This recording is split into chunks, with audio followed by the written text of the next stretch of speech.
एक मतला और एक दो शेर समाप्त कर ले।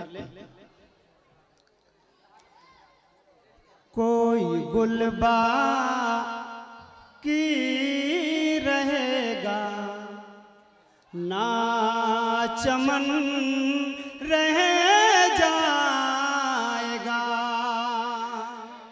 कोई गुलबा की रहेगा ना चमन रह जाएगा, पर रसूलुल्लाह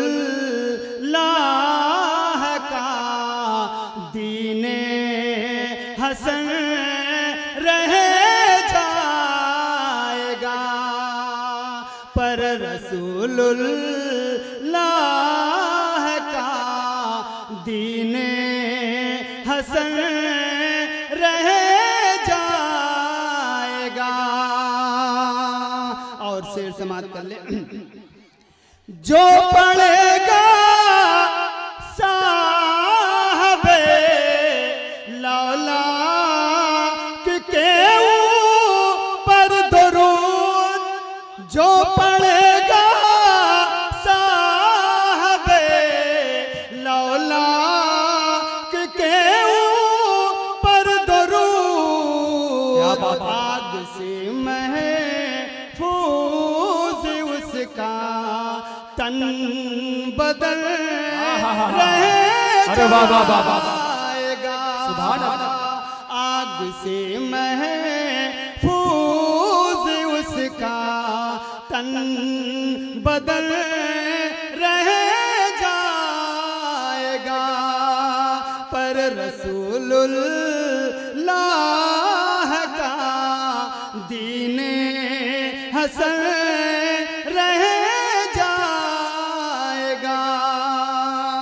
और आखिरी शेर। सब फना हो जाएंगे काफी बोले कि हश्र तक, सब फना हो जाएंगे काफी बोले कि हश्र तक, नात हजरत का जुबानों पर सुखन रह जाएगा, पर रसूलुल्लाह का दीने हसन रह जाएगा, कोई गुलबा की रहेगा ना चमन रह जाएगा। अस्सलाम वालेकुम।